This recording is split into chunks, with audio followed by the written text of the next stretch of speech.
Everybody, welcome to another episode of Human. I'm Joe Klemczewski with Jeff Stucke, and we are in our second episode on a series we're titling Finding Peace. So, similar to contentment or the more permanent extension of happiness. But I do want to spend a couple minutes here first, Jeff, I summarizing as you didn't fix I your didn't hair. wear a hat for the Is that first. Is good? my hair doing weird shit or does it It look is very okay? weird. I thought that was the thing right there. I don't know. I'll go You. back to the hat next week. Yeah. Anyway, sorry to interrupt. Back to I, good. I, Here I we have go. not seen your hair in a while, so I just thought it was a nice change of pace. Okay, well, good. I'll work on it. I'll get it a little Yeah. tight here. I've noticed like there is a lot of white and gray in your eyebrows, by the way. Oh I've my got a God. couple coming in, and I thought, wow, that's like the next thing. What do you do? Like I tried dyeing them. That Yeah, I'm not doing that. don't. Looks That like fucking seems like it caterpillars would are look trying awful. to mate on your eye. Like Yeah, that would be it's like rough, the man. And those are like I keep them trimmed. I'm very self-conscious about the whiteness in them. And then, do your nubs grow hair yet? yeah, that's awful. Yeah, that's like almost a daily thing. I cannot believe how fast ear and nose hair grows. And that shit's resilient. Like I We're just used gonna to make this a like, podcast for old guys at this point. right? Like how evolution makes us as off-putting as Yes, possible. this is the point where evolution literally wants you to die. You Just are so like unattractive, nobody wants to be near you. you got nose hair hanging out, like stuff. I'm It's not. just this is the time evolution just pushes you off the cliff. Thank God for manscaping. We can buy a little more Uh, time. okay, now I'm not going to be able to get back on track. Yeah, you can do it. Okay, so I felt like we had a little bit of a jumpy first episode, some throat clearing, figuring out what we want to talk about, but I in seeing this again, watching it back, I saw a little bit more of how congealed our two perspectives were. In that, for you, I'm going to put words in your mouth and then you can correct me if I'm wrong. Spit those motherfuckers right out. Yep. You're right. Yeah. Well, see, I learned from you. See, I had to go back and listen to it. And I'm like, okay, there's some of that brilliance of Stuckey I missed while we All were right. trying to dialogue. By all means, let's hear about my brilliant. But if you want a life of contentment, it presupposes that you're probably not there right now. So you're struggling, or at least you want more. You want something to fill you up, make you feel at peace. And part of this is environmental. I mean, we are living in a world on fire right now on several dimensions. But your position of self efficacy means you have to at least believe you can change your own life. You can change it through your own perspective. You can change it through your own circumstances. You can learn something. You can do something. But life isn't just happening to me and, oh, well, I just have to suffer my lot in life. Your perspective is if you want to make a positive change, you have to be willing to change. You have to be willing to do some work. Therefore, self efficacy, I have the power to do that. Yes, 100%. So for me, I was taking a little bit more of a parallel track to what that means biologically. You, as the cognitive behavioral therapist, are helping clients do the work that will then change their brain through a process of neuroplasticity, which then makes it easier for them to get there and stay there. And I want to pick up a little bit on that because, for example, the way we evolved, of course, from the brainstem and cerebellum into our limbic system and cortex into the neocortex, 80% of the neurons in our brain are still in the cerebellum. So the autonomic nervous system, what keeps us alive, our low road function, as Dr. Dan Goleman talked about, just the impulses of biology, eat, sex, sleep, just those things are still 80% of our brain's occupied driving force. The tiny little prefrontal cortex that controls it all, I think one of the greatest representations of that, because we want to think with that executive center, we can control our lives. I have self efficacy. Jonathan Haidt told a story that I think was told to him that the human brain is like an elephant, and your neocortex that you think controls it is like a little jockey on top of the elephant. So that little jockey has his little whip and he's tapping that little elephant. You go this way, you go this way. But if the elephant wants to go a different way, the elephant is going to go a different way. So that is you and your attempts to control your brain. But if you really want your brain to respond how you want, you have to train and condition your brain to want to do that, to just coast. You want that elephant to say, sure, that's exactly where I wanted to go too. We're going to do this together. Joshua Green is or was the director of moral psychology at Harvard. And a lot of people who've listened to my podcast will remember me saying this. I reference it a lot, but he had this thought that, like Viktor Frankl, who created the theory of the gap, Hmm. if I want a different result in my life, if I want to have joy, contentment, different behavior, then when I get that stimuli, something is happening to me, I'm in a certain context, I just need to pause and have a little bit longer gap so I get away from impulsive decision making and I let my neocortex kick in through memory and conditioning and intellect. And now I can have a better chance of controlling my outcome. So Dr. Green said, we're going to prove that. We're going to put people in functional MRIs so we can watch their brain. And the people who make the best decisions most aligned with their stated values, their stated goals. Here's what I want to do. When put in a position where they have to make a tough decision, and are you going to act in alignment with your stated goals and values, or are you not? He thought for sure the neocortex is going to light up like a nuclear bomb because those are the people who are thinking. They're not emotional, they're not spontaneous, they're not impulsive, they're thinking. The exact opposite fucking thing happened. The people who made the decisions aligned with their goals, their limbic system, their emotional core lit up for instant, quote, correct decision making aligned with their goals. And here's what that meant. Put this in any context that would make you happy. If I do these things, Jeff, it goes sideways. I'm now unaligned with my goals, and now I'm not happy. I've made that mistake again. I've succumbed to whatever I didn't want to in my behavior track, and here I am again, always a failure. I'm a loser. I don't have self-efficacy. For the people who just cruise control, boom, making the right decisions, living their life, happy, joyful, everything is fine, it is an intrinsic value. When they encounter that challenge, internally they say, well, I am the person who does this, blank. I act in alignment with my goals. Their emotional center was pinged so they could instantly feel like this is a challenge of my values and I'm going to stay true to my values. It was instantaneous. Anybody who has to deliberate and think and ponder, they were the ones who would eventually talk themselves into, through rationalization and justification, doing the wrong thing. Well, I know I'm supposed to be healthy. I'm supposed to be on my diet, but I ate the chocolate donut. Well, I'll do a little extra cardio. It's fine. Blah blah blah. Well, I did this wrong. Well, I knew this was going to create joy for me. I said I was going to read a book, and I watched TV instead. Blah blah blah blah blah. I need a little enjoyment, little whatever. When you rationalize those kinds of things, that's where we can get into trouble.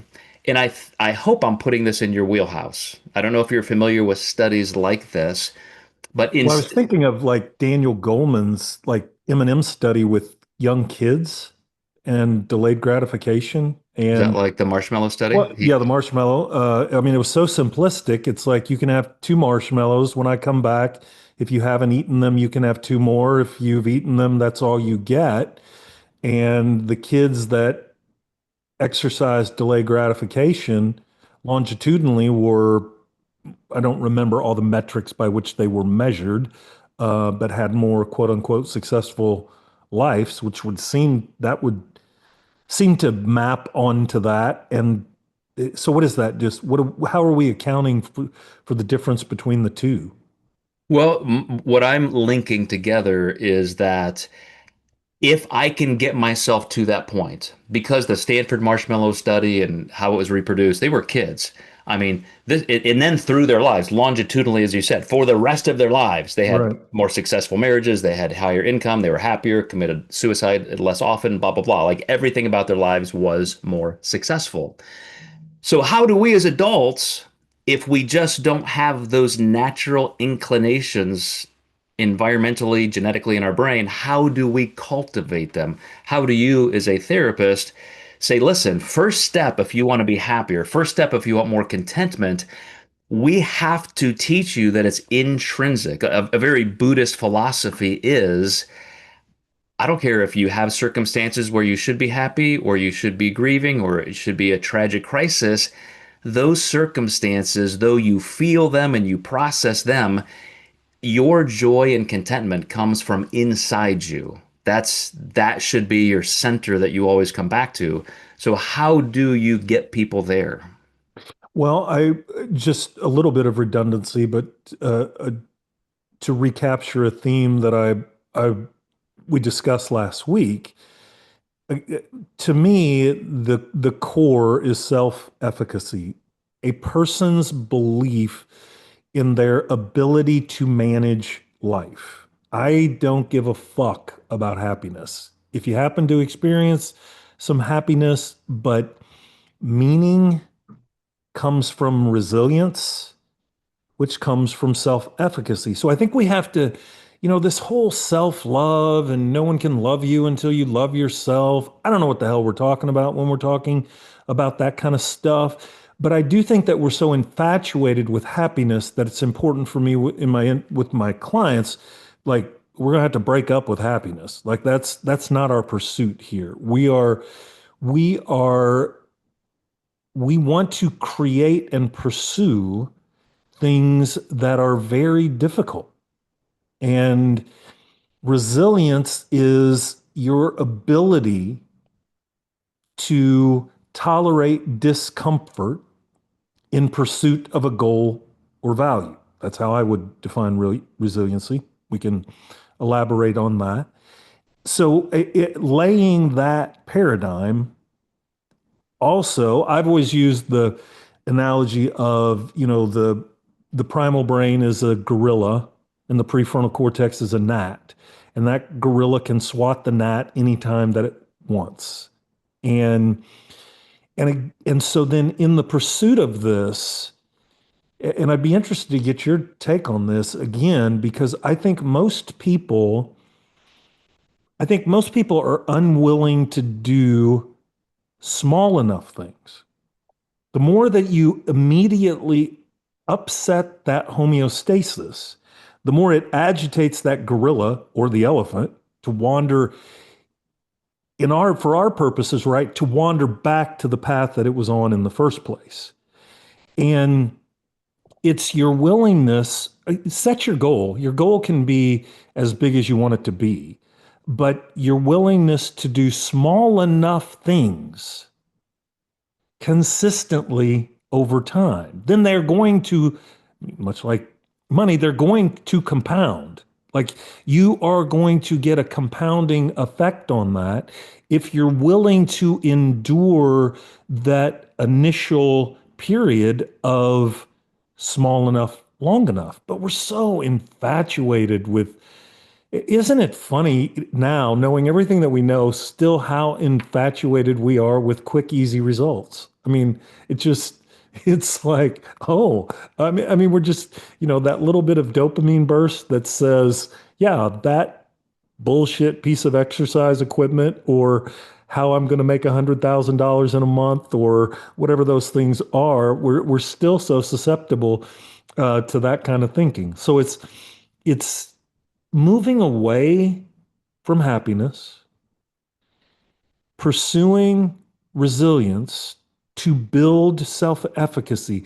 I don't know what life is directing towards me, but I'm certain in my ability to tolerate and respond to it well.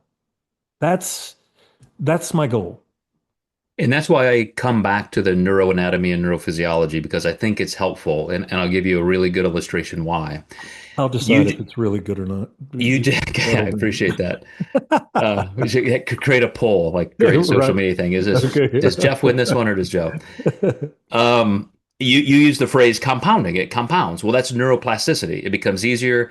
And you're right. Dopamine is just like cocaine to the brain. And whatever your gorilla, whatever your cerebellum, your brainstem wants, that's what you're going to be so strongly attracted to. So, 10 or so years ago, when I sought some professional help for anxiety, I was at a crisis point. I've always been an anxious type person. You know, you just look at me like, that kid's got ADD. Um, but I was at a point where I couldn't even sleep and I would start ruminating and catastrophizing. So my thoughts were eating me alive. I would lay in bed, I would start having these runaway, framings in my brain. And pretty soon, Jeff, I got to the point where I would literally have a physical reaction.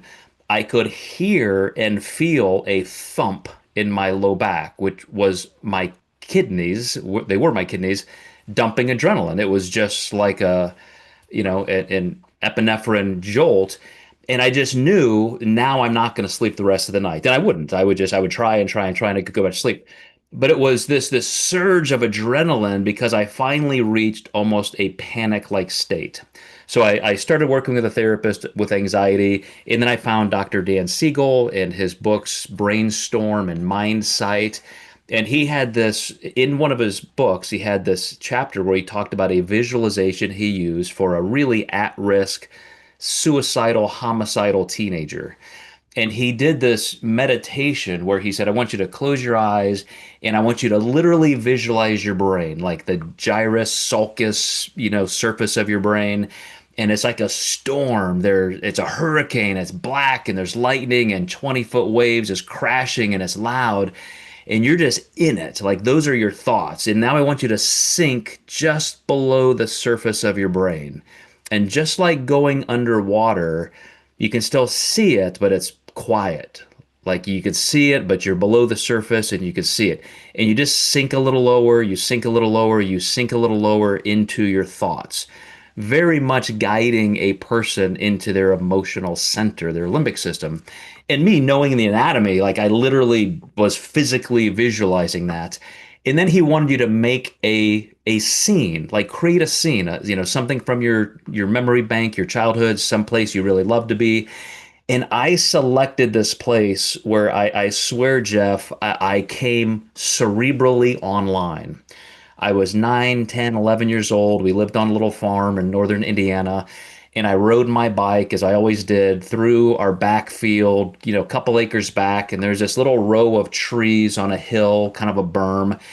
And it was just a summer where I would go back there to be by myself, and I would lay on this berm, looking up through the tree branches and look at the clouds in the sky, and I would just lay there. I would just think, and I don't know why, but I was having thoughts about life. Just my brain is developing, hormones are surging, and I'm in that contemplative space as a teen.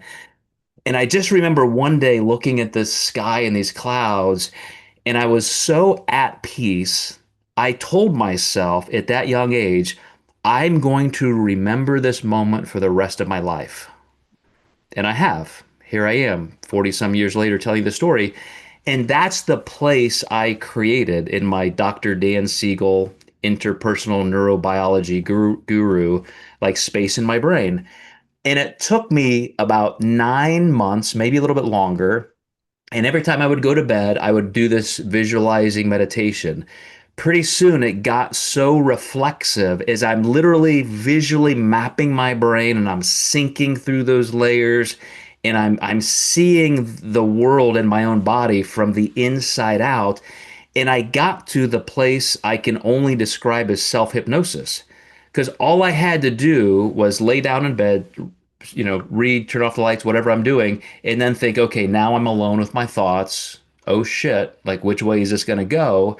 But through those 6, 9, 12 months of meditatively neuroplasticity driven pursuits, I could just close my eyes, I could take one deep breath, I could put myself in that place, and I would instantly go to sleep. And when I realized I could do that, that's the last time I ever had any anxiety, consciously or not, where because even now, consciously, I can just feel like, ooh, this is, I'm getting in that space I don't want to, but I can just think, I can just close my eyes, I can relax. I can just tell myself, this is not a big deal. Like, I now have self-efficacy, I feel that control. But I go through all that to say that that's the power of true biology. And I don't want to get into um, placebo studies and all that, but there is a crazy amount of evidence that we can not only control our bodies to that degree, but we can change our brain in that way, subconsciously, unconsciously, our brains will just automatically do it for us. And that's the difference between you and I, because my visualization was Papa John's having a buy one, get one free, and then I would order them, eat all of it, and hate myself and go back into a state of pure panic. So that I was the kid that you sat there at the marshmallows and fucking looked at them I don't think so. I don't think while, so. That's what's while I weird. was shoving them in my pie hole. I really, I don't know, maybe, I don't know. I So think as a what was the kid, time frame on that? Like when how much time did it take for that to like for you to really have confidence in your capacity to I feel like it's flipped overnight after intellectually being committed to the process for about 9 months. Because I remember thinking, okay, Dr. Siegel, everybody else, neuroplasticity takes 6, 9, 12 months. It just takes that long for your brain to change. And then finally, when those synapses are grooved in and they're connecting and those neurons are in a different place to communicate in your brain, like it literally feels like it just is a switch. But it takes that much work to get there. the switch? That is, yeah, there is an, to quote a Gladwellism, a tipping point, and it's a dramatic tipping point. Huge. And that's that compounding effect, right? I mean, it's just like when something like that compounds, it literally does feel instantaneous that it's just Yeah, and it was that. So I achieved. I had, I guess we'd call it some pre-self-efficacy, where I trusted the process. Like I'm not feeling any better. I'm not doing any better, but I'm just going to keep slugging away. And then once it happened, then all of the self-efficacy came pouring in. It's like, wow, I can do this. I have control over my emotions. I have control over my level of contentment. It was very, very profound. and it's interesting because what you describe, I don't know but like in patients that I've worked with, that panic disorder with agoraphobia being essentially this is, I mean, just not clinical nomenclature, but it's anxious about getting anxious. It's like, Hmm. am I starting to get Totally. anxious? Oh my God, I think I'm fucking getting anxious. Shit, yeah, I am getting, and then once that agoraphobia kicks in, right? Then it just becomes a self-sustaining system that just is locked in to where the description of, that meditation in the book of like, I can't fucking live the rest of my life like this. Like it just, I heard one he wasn't I think he was a poet, but he described the feeling as tripping and falling towards the pavement, but you never hit the pavement. Mm. It's just waiting to hit the pavement, and you just never hit the pavement. And yes, that's when thought rumination, all of that has taken over. And it feels like such a totally desperate place. And it it's this is a like this maps onto so many other things. It's like a place of desperation because after as when you and I with our evangelical history, after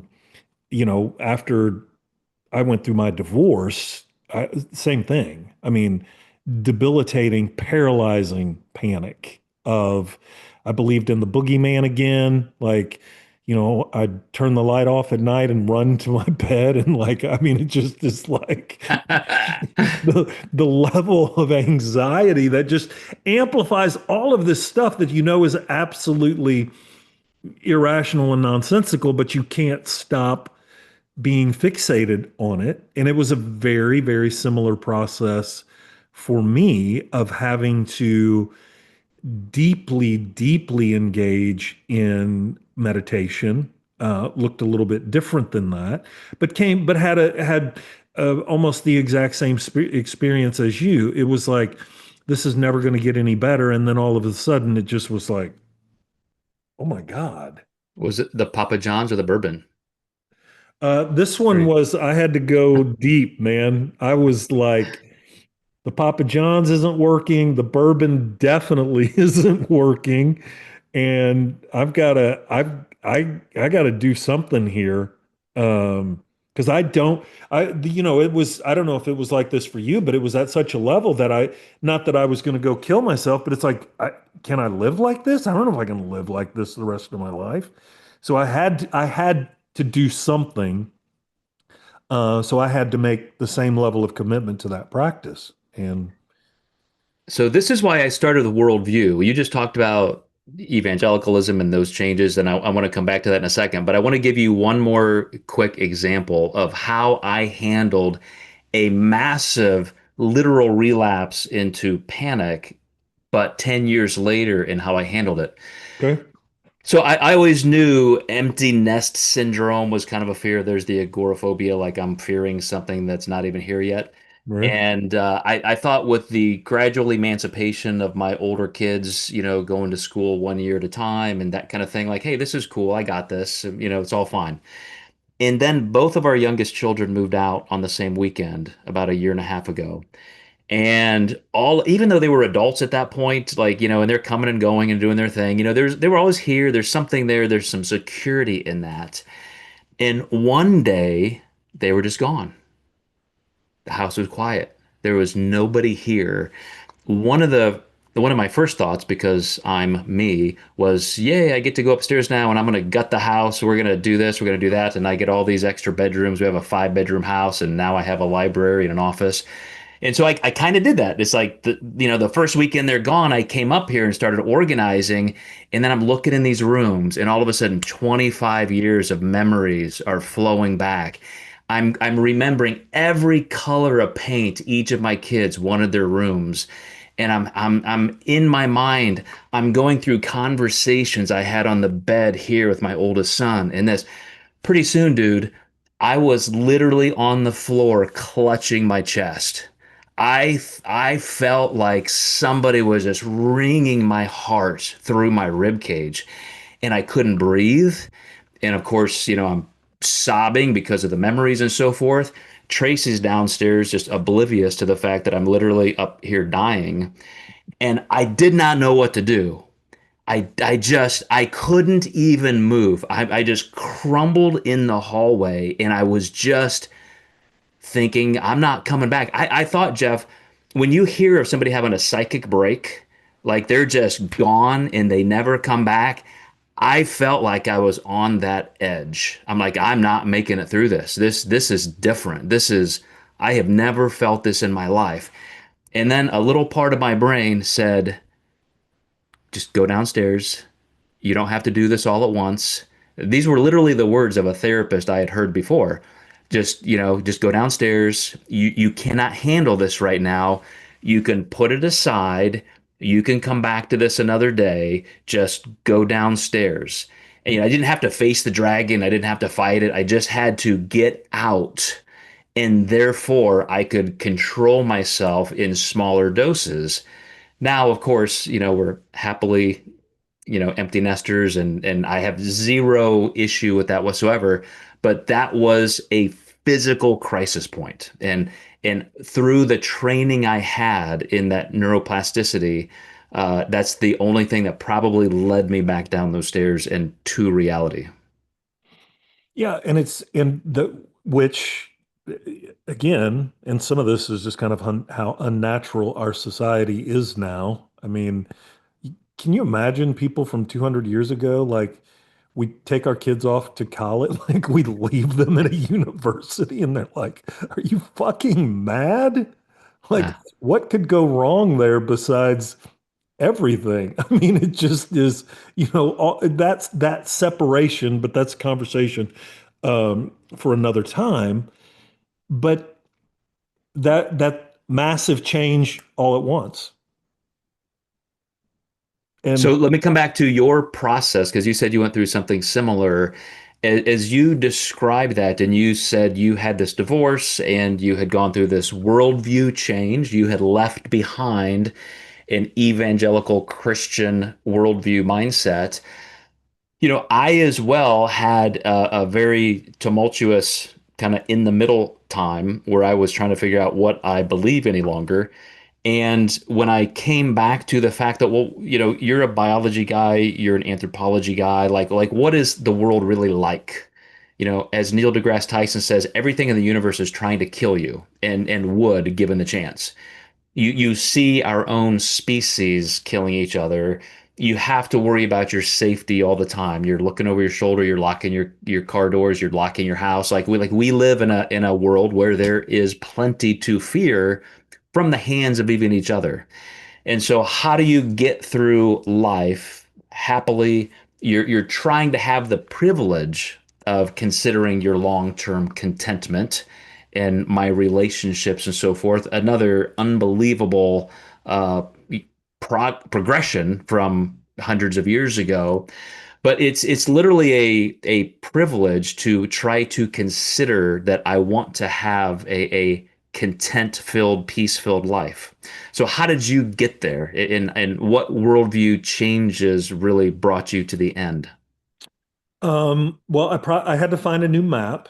Um, the and I always found this to be true. Christianity just it didn't, or at least the version of Christianity that I had been exposed to, and essentially living, waiting to die, and hoping for the world to come to an end. It just wasn't So useful, everything would be better all of a sudden. right? Like, huh? All your Like, problems are solved. and I got to be candid with you. Eternal life kind of stressed me out too. Like, I mean, fucking forever.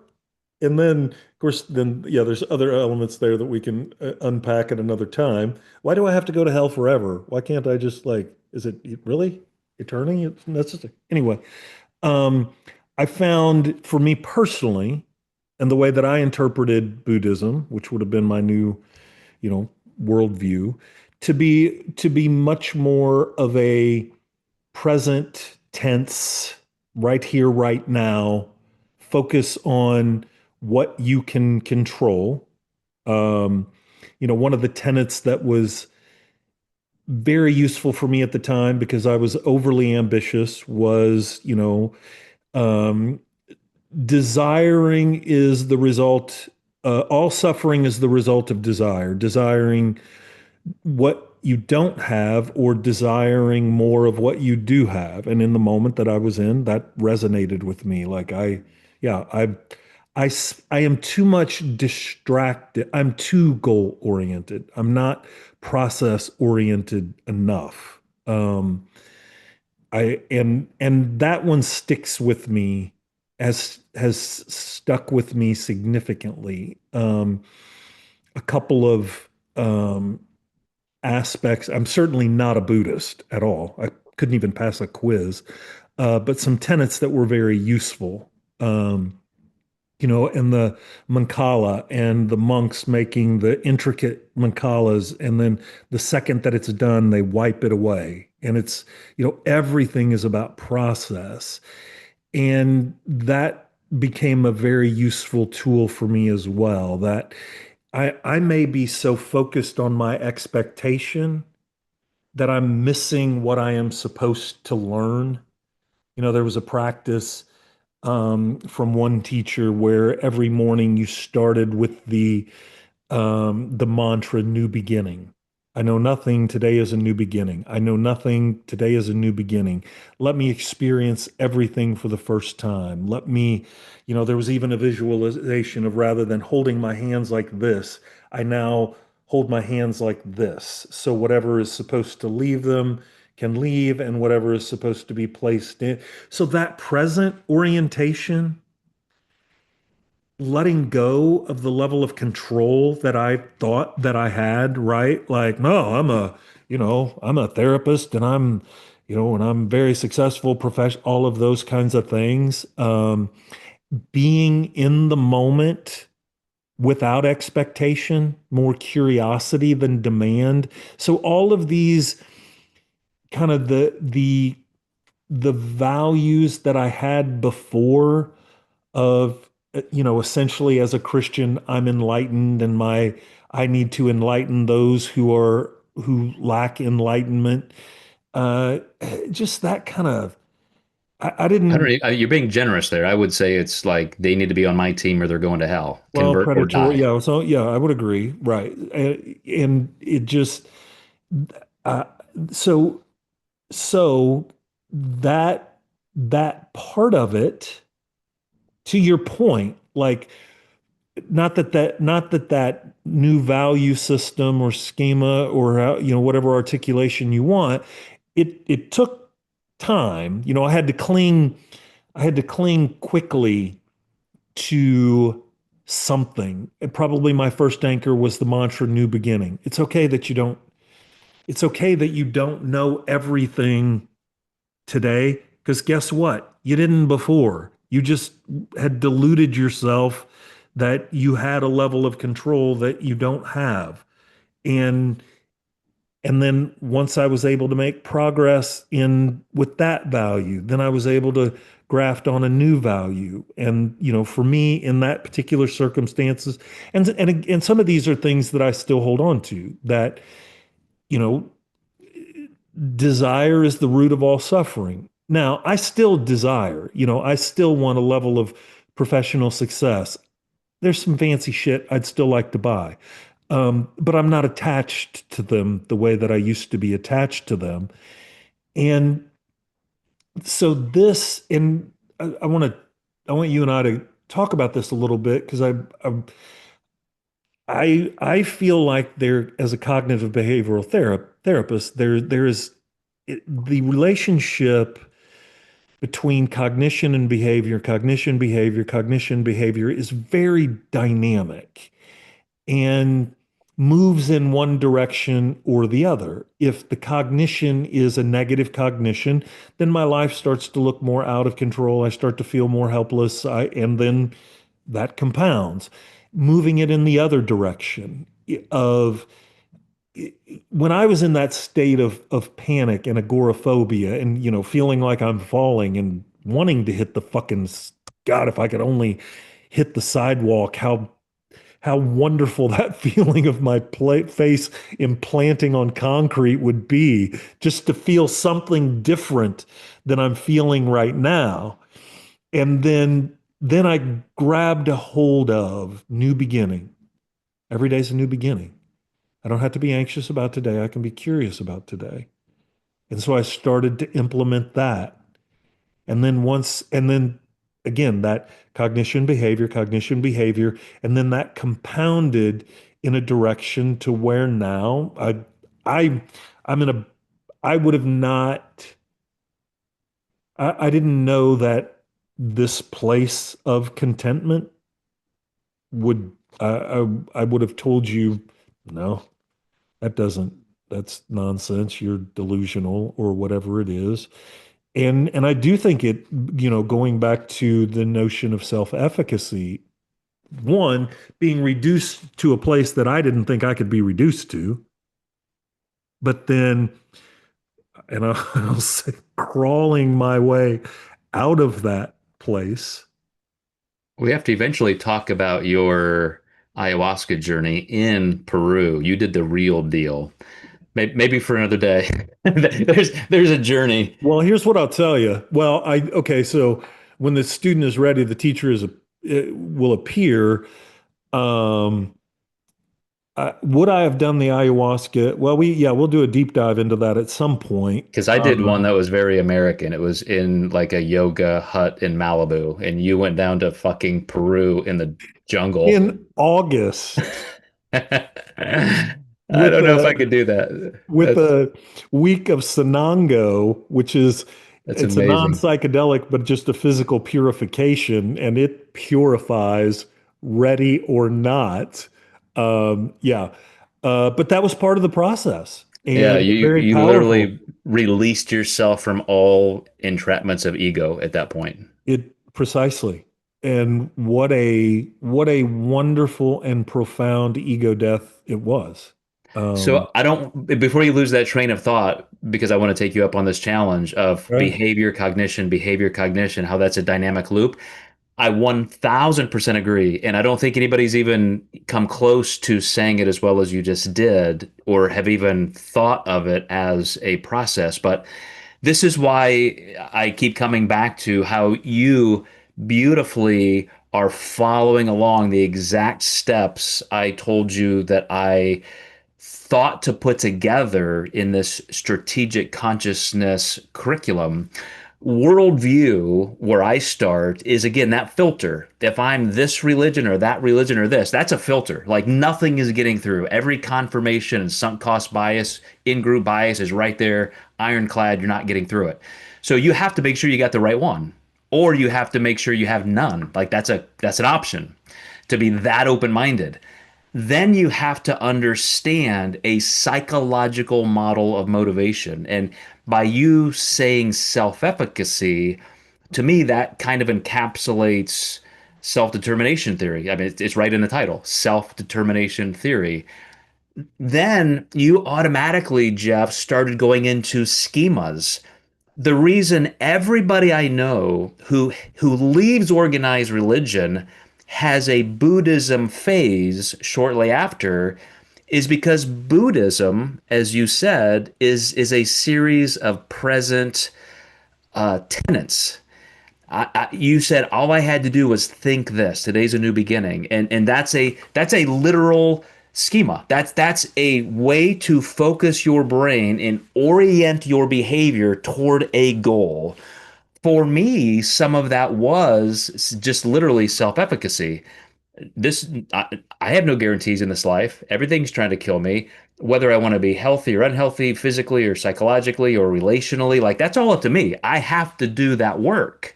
That's always been a strong schema of mine. But through my deconversion and reemergence as trying to be a more socially whole human, a more open-minded human, I had to have a couple of ego deaths, the one that you were describing, but also the one that said, I have any sense of control over my relationships with other people. When you told my wife and I in your office the first time, you gave these symbols of individuation, and I had to say, wow, I can't expect anything from anybody. I have to sit here in this present dynamic that you just described. Cognition, behavior, monologue, dialogue, my goals, wants, and desires, and somebody else's, a friend or my spouse or my child. All of that was new to me. It was no longer just hierarchical, as a kind of a capitalist Western Christian worldview. So those schemas now I'm going to come back to, as you said, cognition and then behavior.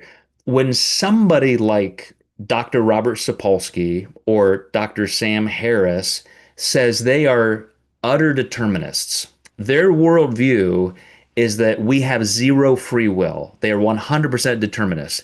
And then other neuro psychologists and neuroscientists say that's ridiculous. Of course we have free will. I would contend the answer is what you just said. Our neural framework is so fast. I mean, the thoughts and the neurons, and if you again put your brain under an fMRI scan and you're just watching the communication, it's so rapid fire, up to 60, I think, trillion cells or maybe 100 billion cells, I can't remember, in your brain as neurons. And all of these things are firing and communicating at the same time. And so it's an infinite web of activity. And in any moment of time, you can change. You can put your proverbial foot down and make a new decision. But now we're back to conditioning and neuroplasticity. So let me just back out of this a little bit and hand it off to you for that cognition behavior, thinking of it from that neural framework, that frenetic activity always happening in your brain, and how we can somehow channel it in a direction we want. Well, I think Frankl says it well, right? When he says between stimulus and response, there is an ever so small space, and within that ever so small space, change can occur. And, I use that quote to death, to try and set expectations of, dude, that little bitty space, we're trying to land a jet plane in that little bitty space. So there is no step that is too small. I don't if your commitment is to brushing your teeth every morning, and I've with people coming out of abusive relationships and the symbiotic relationship of abuse, and all of the grooming and everything that goes on, and they're detaching from that. There's nothing too small.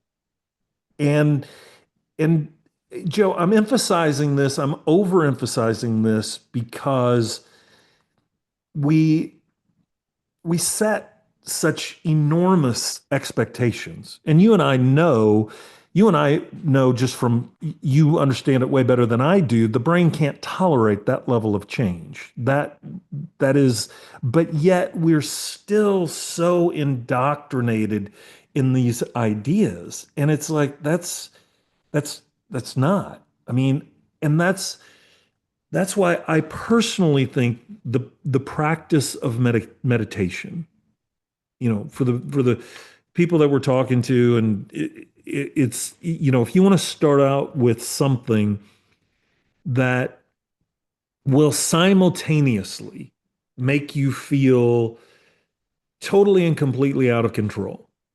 It's almost part and parcel with every client. I recommend the practice of meditation, and I describe for them, this is what I want you to focus on. And if they come back and say it really helped, I'm like, I don't know what you did, but it wasn't meditation. That's what I was going to say. Like, this is a really hard sell because you have to That commit for so long. that's like, again, because when you first, oh, you want me to close my eyes and be alone with my thoughts? That's what you want me to do right now? That's fucking brilliant. And but it it simultaneously exposes me to, holy fuck, what I'm up against. And then to start some realistic expectations of, I got to be willing to start as small as I have to be willing to start. And sometimes it can be, the behavior can be something that seems so superficial and nonsensical, of taking a shower every goddamn day or brushing your teeth. I don't care. If whatever that thing is, and I'll tell you what, buddy, coming out of COVID, and once we started lifting restrictions and people had to go back out into the world, and I don't know who's friend or foe, and I think most people are foe, and these kinds of things, people were getting out of their cars and driving to work and having full-blown panic attacks before they got to the office, and right back home in the recliner under a blanket, just feeling completely and totally powerless and out of control. I can't tell you the number of cases that I had just trying to re-implement back into society. And And isn't it strange how, if that wasn't you, if that's not your response, and you hear that story and you think, wow, like how did that person get there? And yet then you just never realize your own blind spots in what may be your trigger point. right, that, yeah, precisely. And so I know I'm overstating this, but the biggest obstacle is your willingness to think small enough. It's not it's not setting big ambitious goals and tomorrow I'm gonna run, I'm gonna get up early and I'm gonna run 3 miles and then I'm gonna you know fast, I'm gonna do intermittent fasting and it's like, yeah, you'll do that for 2 days. No, the reason I think what you're saying, Jeff, is not overstated. First of all, physiologically, that's true. Like what you're saying is true. And yet, because it's so hard for us to commit to something without payback, like to think, I'm going to do this thing over and over and over and over and over, and I'm getting no benefit until 6 or 12 months down the road. For some reason, that's become natural to me. Like, I understand those small degrees of separation that if you just start doing this small thing, for example, after my foot surgery, I had 3 months of very intensive therapy that like, I was not feeling any better, but I was convinced by the research and these experts, just do this and it's going to take a year, but just keep doing it, keep doing it, keep doing it. And finally, I got about 4 months down the road. I'm like, okay, now I'm finally, and I've been doing some arc training type stuff. I haven't run or jumped, but I'm like, okay, I'm gonna just jog for 1 minute at 5 miles an hour. Maybe 30 years ago, I'd have been like, okay, now I'm doing a half marathon next weekend. But instead, I'm like, okay, now every other day, I'm going to repeat that for a week. And if I'm still okay, I'm going to go up to 2 minutes. 48 hours, I still want to make sure I'm having enough time to. And so again, I'm playing the long game. I'm thinking this may take me a year to where I can run a 5K, but after 5 years of pain and a surgery where half of my calcaneus had literally eroded, and now I have bone putty packed in there and so forth, like I'm okay with a long game. I know the process and I just have to commit. Intellectually, I've gone through that enough times through therapy and so forth that it's just now it's second nature. But for you to have to convince patients of it, I think is daunting. I'm not sure how you do it. It's it's sometimes it's less of a sell because most people are like you and I, and they wait till the last minute and they feel like whatever, I'm desperate. So Mm. I hate that. The old adage, sometimes things have to get worse before they can get better. You have to hit bottom, all of those kinds of things. I hate that that's the leverage that brings people to therapy, but unfortunately, that is um, typically the leverage of I I I'm beyond my resistance. I and I'm not saying there are certain times, I've said to clients, you're uncomfortable enough to complain about it, but you're not ready, you're not uncomfortable enough right now that you'll do something about it. I hate saying that. I'm not trying to be a dick, but it's just like you don't need to keep coming back to me and paying me a lot of money when you're just not ready. When you get uncomfortable enough, and sometimes that is enough of a whack that people are like, "Wait, what? What are you doing? Like, you want me to leave?" It's like, that sort of thing. It and it and one of the things that I've had to learn as a practitioner is to recognize that point, because there have been times where it's like, they often say you can't work harder than your client. You think that you know what that means until you are like, oh, you're just not ready for change. So I hate having to recognize that. I hate having to say to somebody, I just don't think you're ready for change. I think it's going to waste your time. It's going to waste my time. You're going to think therapy is less effective than it actually is because you're not to the end of your resistance. And sometimes you have to be willing to acknowledge that. I don't like to, I'd love to be able to save people from unnecessary pain, but this is just one of the things. We have to get to the end of ourselves or whatever cliche that you want to use for people to be really willing to change. I agree. And again, I saw it in myself, and now it's almost hard to put myself back in that position.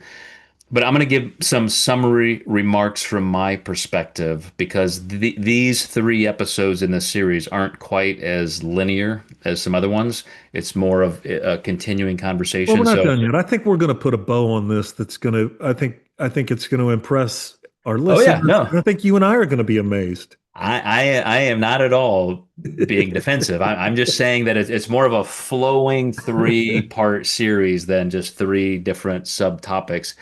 But I started saying that, to build a life of peace and contentment, a life where you can say, I'm really feeling like I'm on track. This is the life I wanted to live.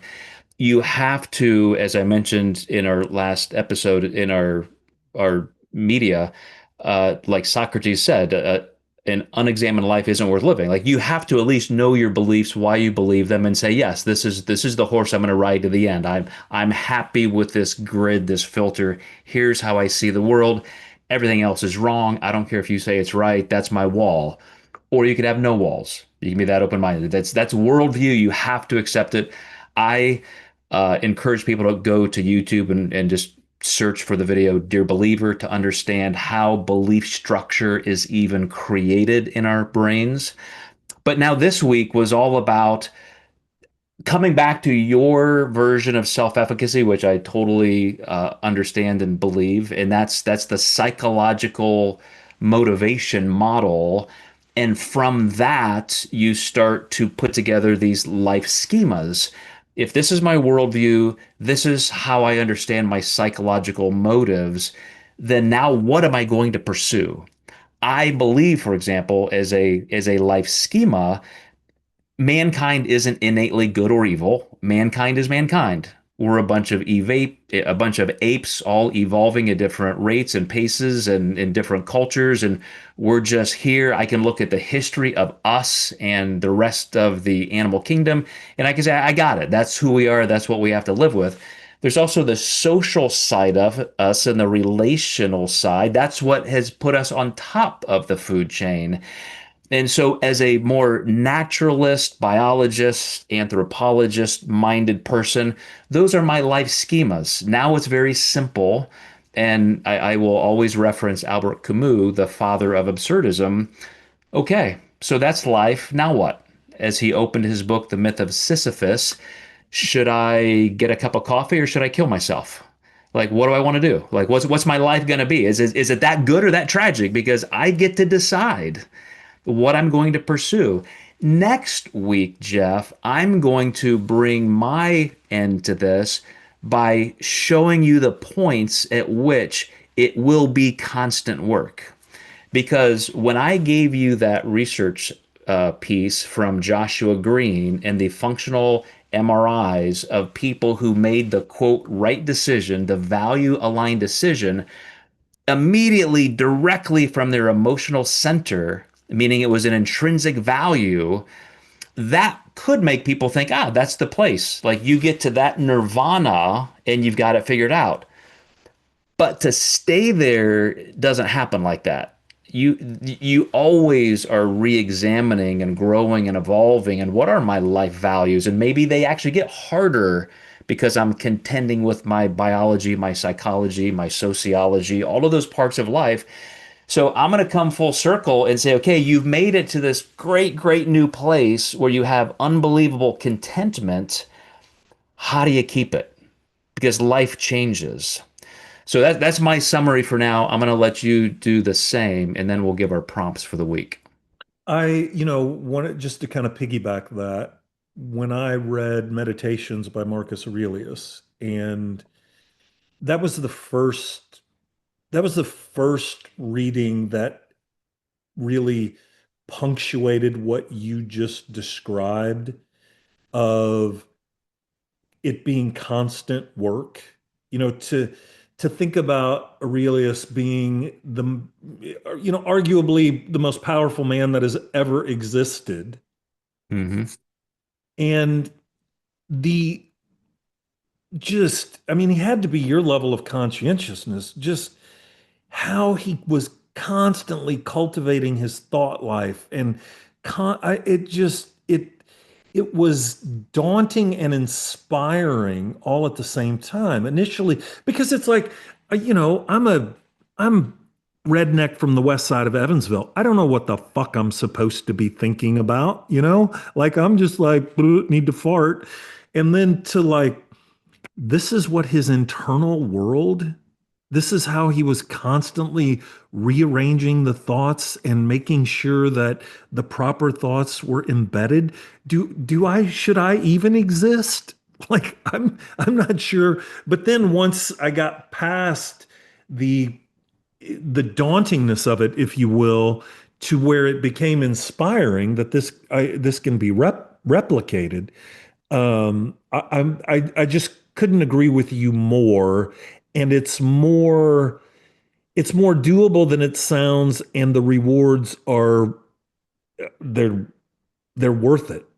And to think that the arrogance of thinking, no, I've got it figured out. I've got all the I've got the operating system that'll last me. It's like, I mean, fucking how often does Apple update our shit? I mean, Hmm. those kinds of things. It's like, yeah, we need to be constantly evaluating and updating, and that becomes a thrilling, wonderful thing once you're not threatened by giving up some or total of the previous operating system. I agree. And I love that metaphor. I often use the internal machinations of a computer to describe what we do. I mean, we literally built it to We built the pattern fuck, off of right? our brains. Right. So here's my prompt. I listened to a TED Talk this morning where a female Buddhist monk was giving a talk, and as they do, just the sound of her voice is so calming and soothing. It's just a gentle brook in the countryside. Just like those are how her words are flowing across my eardrums. And she's so at peace. She's physically and emotionally and verbally just so calming. And she said, and this is going to be my prompt. She said, I've got a question for you, the audience. Are you having a good day or a bad day? Just take a couple seconds and just think and answer that question to yourself. Is this a good day or a bad day? And then she said, okay, my next question is a little easier. Tomorrow, do you want to have a good day or a bad day? And she just left it like a good Buddhist monk would. That was the end. That was it. And then she goes off and talks about something else, and you can't stop thinking about what she just left unresolved. She came back to it and said, it's your choice. And then the neuroscience of that, Jeff, is she's basically asking, do you believe you have self-efficacy? If everybody wants to have a good day tomorrow, but are you expecting to have it? Whatever happens, even if it's not what you wanted, will you still be able to say that was a good day? Some stuff happened, put a wrinkle in my schedule. Maybe it was even bad, but look where I am at the end of the day. It was still a good day. And from a neuroplasticity perspective, that is how you condition your brain as you're orienting toward that new schema, that then that literally becomes your life. If you just constantly live in chaos, you are bathing your brain in cortisol. You are training your brain to expect chaos and pain, and you are completely creating a prison of just animosity and destruction. And that's just what you expect your life to be. You will always be a victim unless you choose to say, no, tomorrow, no matter what happens, it's going to be a good day. That's my prompt for you guys. Just think about that. Answer that question tonight or today if you're listening to this at a different time of day. Um, Answer it the next day, ask it the next day. Just keep going and make that a bit of a mantra. Like you said, Jeff, today is a new beginning. So, how about you as a prompt for everybody? So I tried to do the opposite side of that coin, if I can articulate this. Um, I'll use an example. I love to cold plunge. Um, I think all of it's bro science, but I love to cold plunge. And one of the reasons that I love to cold plunge is, can I make myself do it? And one of the things, Joe, that I've done is that I my alarm goes off, I get to take a piss, and then I get in the cold plunge. And one of the things that I've practiced doing, because it's not any easier than it is, I mean, I've done it for, I don't fucking know, 3 years maybe now, and it's not any easier. It's not, but I use that as a time to be an observer, almost with like this fanciful curiosity of what kind of bullshit is my amygdala going to throw at me to try to get me off my pattern. And so I just I genuinely am, one, I'm just very mindful of, here's what I do. Alarm, no snoozing, get your ass up, use the bathroom, get in the cold plunge, and then listen to what my mind tries to produce to get me off of that path. Now, part of I do think there is a level of resilience that's involved in cold plunging because it just sucks. I mean, it's just like the first 2 seconds are god awful. Why doesn't it get any better? It just doesn't. There is a euphoria that sets in. I don't know, maybe I created that for myself, but and there is a sense of, well, nothing's going to be harder than that today. I have maximal suck on that.